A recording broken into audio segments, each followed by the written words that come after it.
Welcome back. In this video I've finished some of the interior. Dave visits from Australia and I take him up the mountain behind the house. Oh, there you are. And Adrian has holidays, so we go up to the Bay of Islands for a couple of days. And a storm is coming.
Wow, this was such a difficult area to fiberglass, and I always knew it would be, but it actually went okay. I was only going to do half of it and then half of it the next day, and I thought, well, it'd be nice to not have a join in the middle here in the fiberglass.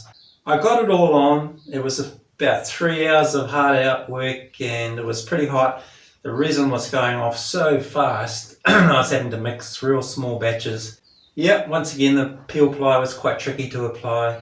Today I'm going to be doing the aft area behind the galley and in front of the companionway.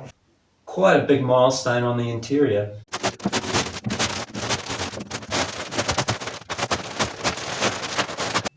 So where I finished off yesterday, from there aft with a bit of an overlap here, I'll be glassing down here and up the side a little bit.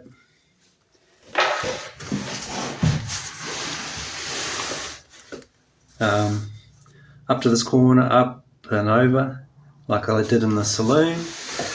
So same on the other side, over here, down here.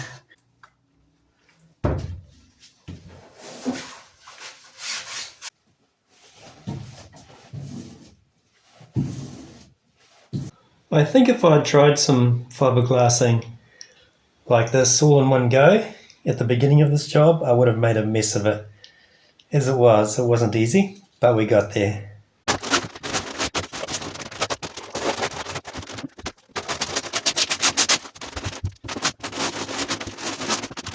So what's next? I think I will do these corners for the full length of this quarter berth and along there.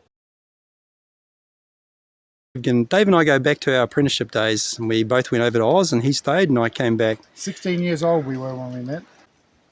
We've gone up the mountain behind my place. You've probably seen that in some of my videos. And we're on the edge of a crater which is full of trees behind me. But the Maori people used to have a station up here, and they had 5 big pits along this row, I think it is. This one was probably one of the ones they used to store water in, and the other one's probably sweet potato, kumara. It was known as Warning Mountain. If the tribe from the north was raiding, they would light a fire like they did on all the mountains around here. This is probably one of the ones they used for storing water. Oh, there's 2 here. Yeah, there's one over here that's full of water. Yeah, they probably clay lined it because this is volcanic soil being on top of a volcano, and apparently they used to clay line the pits to store water. Still works. Isn't that amazing? That's a big pit. Do you think that was a dwelling one? I'll take your word for it. But it looks like a dwelling. It's big enough. That's what we're speculating. And it's square. It's very square, isn't it? Yeah. So we have a different kind of history than European history in this country. Land all over the place. You can see evidence of where pre-European Maori used to live. You okay, Dave?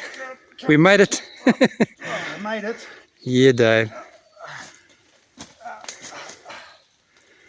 Watch out for that that vine there, Dave. Oh, it's got me. Silly bugger. I reckon. Always been silly. Dave, don't ruin the bush, Dave. Made it. Anyway, we made it down to the crater, and you don't often see it like this. It's usually a bit drier, but this goes across a couple of 100 meters with all these beautiful old trees. And the water goes down inside the mountain somewhere and comes out in springs through the basalt. It would all get filtered, wouldn't it? It comes out beautiful, Dave, yeah. They bottle the water in one place. Anyway, I haven't been up here for ages. Too busy building a boat.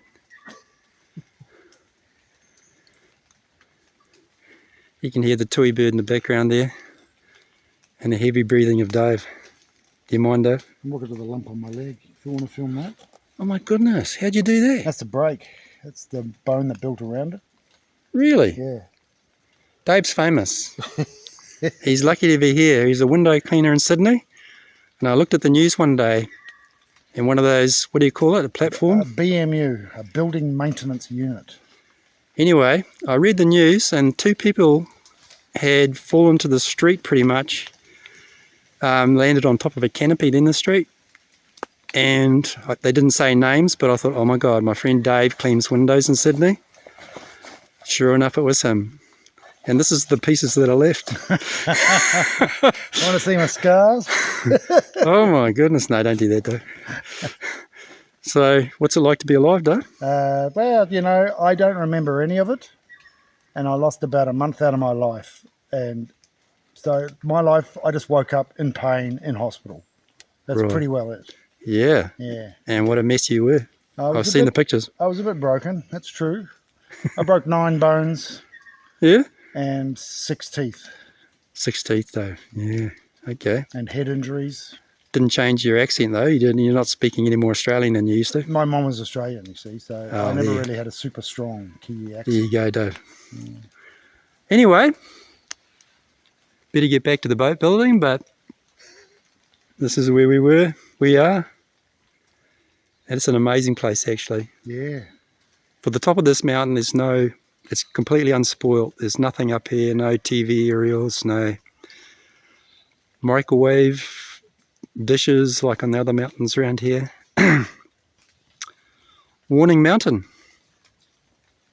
You'll be able to see some of this footage on my next video. Look at the vines there. That's unbelievable, isn't it? I grew up playing in forests like this, and those vines were always a really cool part of it. Over to the west of us over there, there's some massive trees.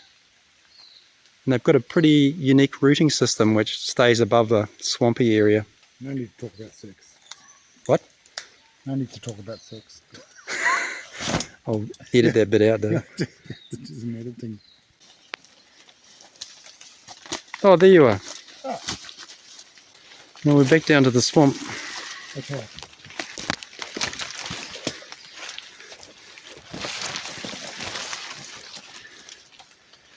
I think we're the only people up here today. Dave? I'm guessing you're right.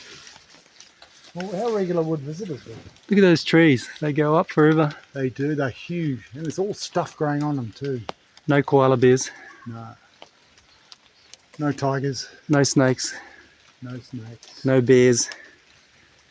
The New Zealand forest, you can roll around in the forest floor all day long and nothing will get you. Right. Let's head into the jungle again.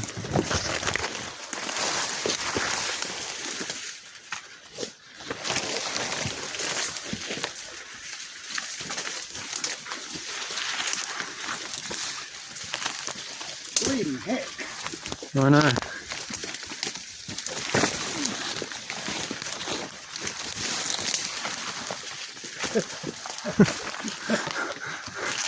We'll go up soon and get out of here.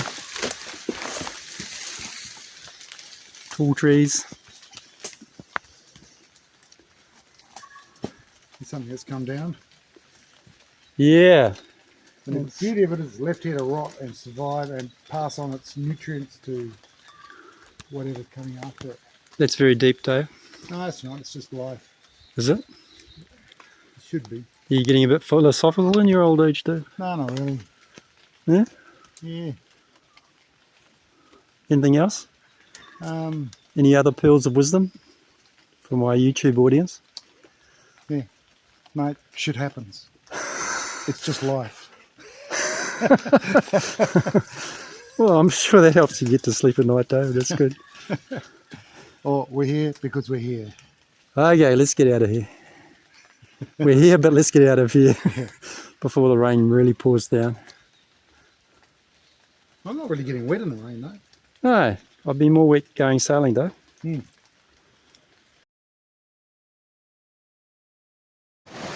Adrian's on her holidays, so she's dragged me away for a couple of days up in the Barb Islands. And I'd normally be sailing up here, but we drove up this time. And there's a cyclone coming this weekend, another one.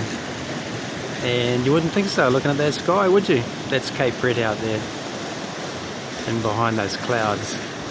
While the glass inside the boat has been curing, I've been doing a few other jobs, like fitting this windlass that pulls the keel up and down, and I've fitted that turning block there. Another one over there. Wow, can you hear the wind outside? Midnight tonight, the remains of a cyclone, a tropical cyclone touches down. So I've had to make a few preparations around the place for that. I did get some coving done. This corner here, this one, and for some of it I used the method where you put the coving filler in the corner, and while it's still soft, you put the cloth over and then glass it so you don't have to sand it. It's such a good quick method. Seems to work really well. Well, this video probably wasn't for everybody. Sorry about that.